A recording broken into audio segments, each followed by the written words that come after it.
पुष्पम् वेद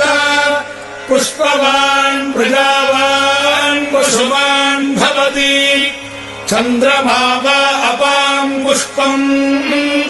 पुष्पवान् प्रजावान् पशुमान् भवति य एवम् वेद योपामायतनम् वेद आयतनवान् भवति अग्निर्वा अपामायतनम् आयतनवान् भवति योऽग्निरायतनम् वेद आयतनवान् भवति आपो वा अग्निरायतनम् आयतनवान् भवति य एवम् वेद योपामायतनम् वेद